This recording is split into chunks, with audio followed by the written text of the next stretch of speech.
Hello and welcome to Coaching Overwatch. I'm Coach Sexy and today's topic is balancing shot calling and player autonomy. Now, shot calling is a vast topic, so we're only examining this one little slice, so this video will not be exhaustive by any means. Also, this video doesn't pass judgment on teams who prefer a more democratic style over shot calling. It's perfectly viable for some teams. All right. So a coach should prepare their team and their shot caller with a bag of tricks. You can think of that bag of tricks as tools to problem solve. That way your shot caller gets that nice balance of high guidance and low micromanagement. The idea here is you want to give them lots of things to play with. That way in the moment they can pick one of those things and then verbalize it. And then they might have to tweak it. We're going to talk about that in a bit. And that is not easy, believe me. I'm sure most of you know that. That's why you're here, probably. So let's talk about some concepts. Team compositional changes. Your shot caller should know when to swap between dive, goats, pharmacy, double sniper, Orisa hog, etc. Individual hero swaps, knowing when to tell your Genji to swap to a brig, for instance. Multiple engagement strategies. So there's two ways to think about this. One is a fundamental understanding of engagements and how they work, using ideas and concepts like baiting and peeking and delays and things like that. So having an understanding of that, and then also having an understanding of map specific plays. So as a coach, hopefully you work with your team on how to do certain specific plays that work on specific maps. And then the goal here, again, is to have your shot caller pick whatever they see fit in the situation and then maybe tweak it a bit. Having a good understanding of how all of the abilities and ultimates work in the game and knowing how much depth they have and how they apply in different situations, and then also combinations for that same idea. So for instance, knowing that Valk to win the shield battle to break the enemy Reinhardt in a Rein v Rein situation, and then Shatter is a good option. Knowing that Bash and Shatter is also a good option, right? These are all viable, and a shot caller has to practice picking between these. Okay, so we're gonna talk about the pre-fight phase, team fight phase, and post-fight phase, mostly from the perspective of the shot caller. Okay, so pre-fight. So here, the shot caller is trying to wrestle in their mind team's goals, enemy's goals, and try to figure something out, right? Figure out a solution to that problem. And as an example, they might then ask questions like, how many fights are left? Do we take one good fight or two quick fights? And this is all happening in their mind really fast, right? So they might take into consideration, okay, we have a minute left. We can maybe get one good fight, but maybe if we make it quickly, we can have somebody swap to a tracer, and then we can squeeze out one more fight. So again, this is all happening in their minds, and then they want to articulate it, verbalize it in one or two quick statements, right? In a concise way to their team. And that's where the bag of tricks comes in, because if you don't have that, if your shot caller has a really small bag of tricks, that's going to be bad for a lot of reasons. It's going to cause a lot of imbalance in the comms, and they're going to try to compensate for that by coming up with strategies on the fly, and then they might start micromanaging players and over-explaining things. It's just going to be a mess. So definitely work on that bag of tricks with your players and your shot caller. And it's going to take time. You're going to build that bag of tricks very slowly. That way they have a good understanding of those, because if you just plop all of those tricks onto your players just, at a time, here's like a giant list of 50 things you can do, they're not going to learn that way, right? That's going to be way too overwhelming. So build them slowly over time. And then once they have a good understanding, a good grasp of those concepts, then they will do the second part, which is to tweak. So pick and tweak. That's mainly what your shot caller is going to be doing. They're going to be picking things and then tweaking them based on the context of the situation. Okay. Definitely state your team's objective as a shot caller. Things like bait, whatever, look for whatever, force enemy primal and self-destruct, or maybe it's force trans, play for space, or maybe it's play for hooks. Maybe someone got picked in a team in the pre-fight phase, and you're on 2 CP defense, so you say, okay, back up, we're gonna have to stall here, or maybe you call something else.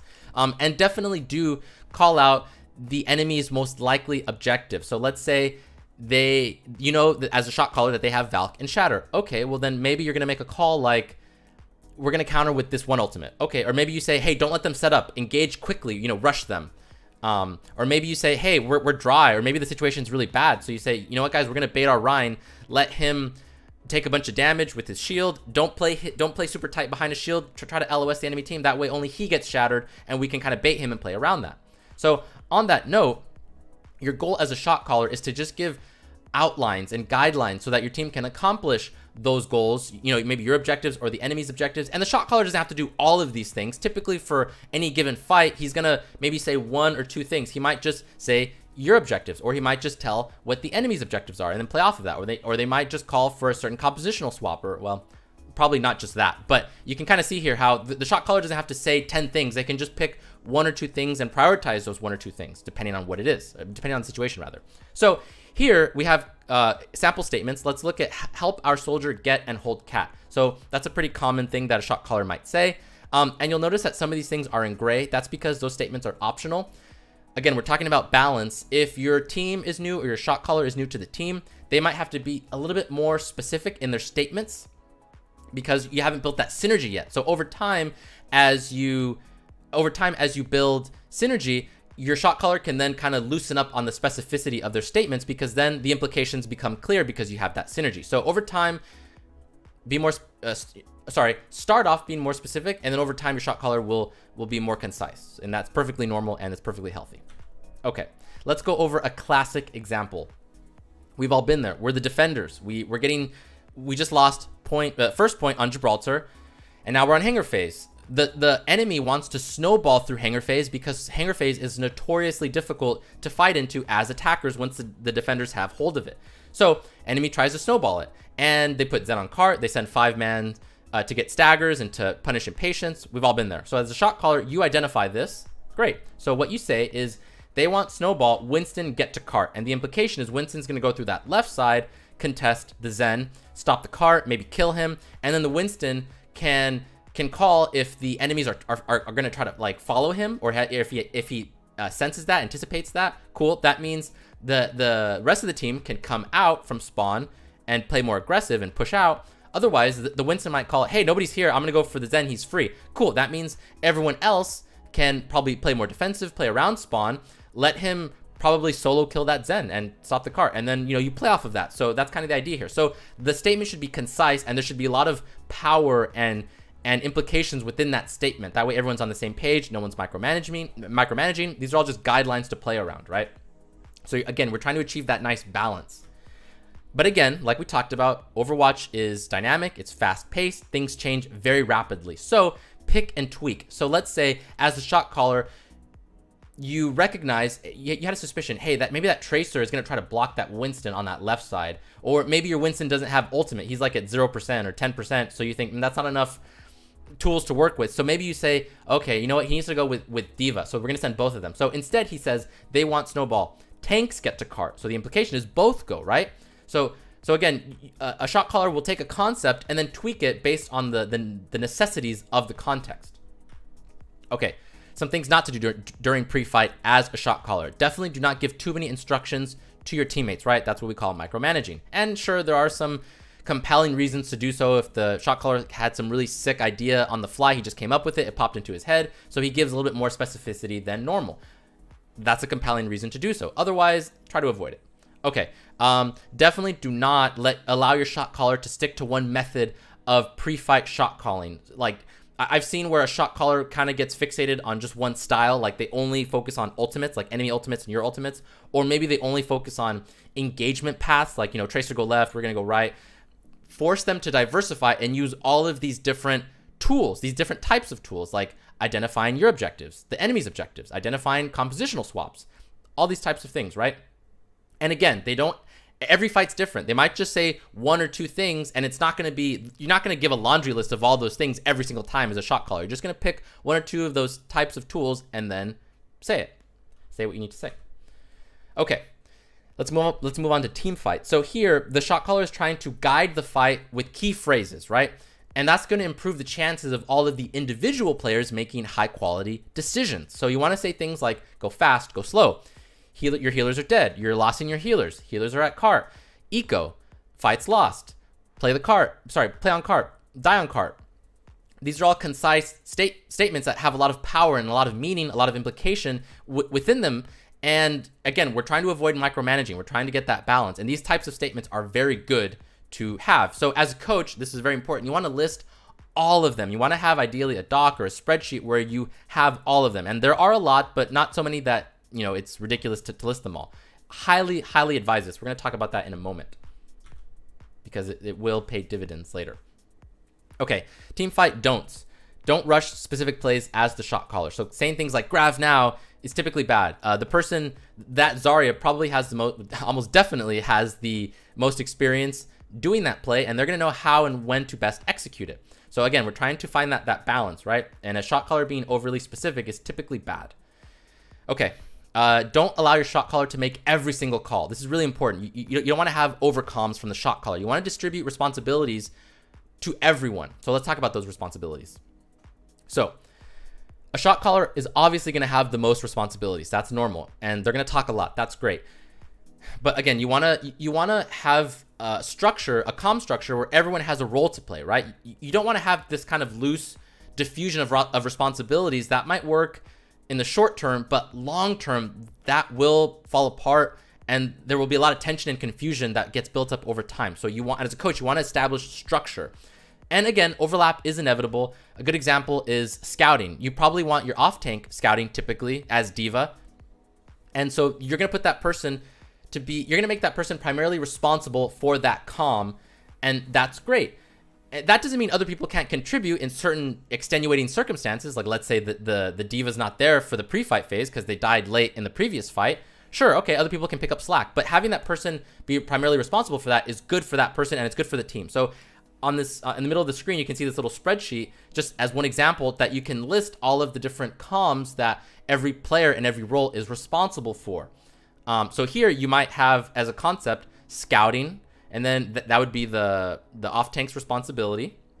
Give them keywords about how to scout. That way everyone's on the same page. And then what are the implications of those calls, right? Like maybe some people need to do something. It's kind of like a cue. They need to do something in that situation, or they can know that means something. Because again, your comms need to be clean and concise. They need to just be keywords. They can't just be like these long discussions, right? All right. Post-fight. A couple things need to be discussed during post-fight. Things like, was there a tracer behind us that nobody remembered? So then someone can start that conversation like, hey, did anybody see that tracer? Tracking ultimates. That's a big one. Hero swaps. Again, Genji swapping to a Brig. Compositional changes. Dive won't work here. Maybe we need to swap to Goats or Pharmacy or Rein Zarya, whatever. And of all of these, I would say compositional changes is probably the one that the shot caller should definitely be in charge of. Otherwise, the shot caller could be in charge of all of them. And this is the important part. The coach has to establish these boundaries, right? So going back to that spreadsheet, this is going to be really helpful. And you might have situations where there's overlap, right? So maybe for hero swaps, maybe as the coach, you think, okay, for my team, it's best if the players themselves decide when to best do these individual hero swaps. Or maybe you say only the shot caller has that, the shot caller can make that decision. Or, or maybe there's some kind of mix between the two. But again, this has to be decided by you, the coach. Otherwise, things get confusing again, and it's no good. So establish that structure. You don't want to diffuse responsibility. One last thing, discussions are very valuable, especially for shot callers who are new to the team, and especially during pre-fight and post-fight. But I would advise, and you could debate this, but I think it's really important that shot callers have final say on all decisions. It's a pretty good rule to have if you are going to buy into this shot calling structure. Okay. Player perspective. So a player should always be asking, how can I best support the call, and kind of work within those boundaries, right? And even if the call is bad, you need your shot caller to learn. And the only way they're going to learn that a call was bad is if everyone still supports that call, because once it comes into fruition, you can then analyze it during review later and be like, okay, this is why this call was bad, because your teammates have to put in the best effort to support that call. And then again, that's how the team, the shot caller is going to learn. So make that clear to your teammates. Like, hey, even if the call is bad, our shot caller needs to learn and improve. So still follow the call. So some general guidelines: never commit to a play that counters the goals of the call. So if the call was to play slow so that the Zen can get trance, cool, follow that call. So definitely don't, if you're Winston, call for a dive. That would be counter to that call, to the goal of that call. Unless of course the Zen already got trance, right? Sometimes commit to a play that does not hurt the goals of the call. So in the same example, let's say you're a tracer and you're in their back line, but you're not playing super aggro. You're trying to be conservative with your ultimates, with your cooldowns. Okay, that's great. Always commit to a play that supports the goals of the call. So perfect example, the same example, a Mercy wants to leave the Widow alone. The Mercy tells the Widow, hey, I'm gonna leave you alone. So, that implies that she can play safe, and then goes to the Zen, gives him blue beam, yellow beam. And then maybe the Winston peeks corners a little bit just to kind of help give ultimate charge with orb, but doesn't get super aggro. So just some examples. Okay, lastly, calls are not a prison. They're meant to be a guide so that all of the players on the team have the best chance to make good decisions that work for the goal of the team, which is set by the shot caller. So again, they're not a prison. They can be, you know, bent. The rules can be bent a bit, but in general, you want to try to support the call or at least not hurt the call. Okay. TLDR, I'm not going to read these. You can pause the video and read them if you want. I hope this video was helpful. If you liked it, please like the video and please subscribe. And I'll link a transcription below. Until next time.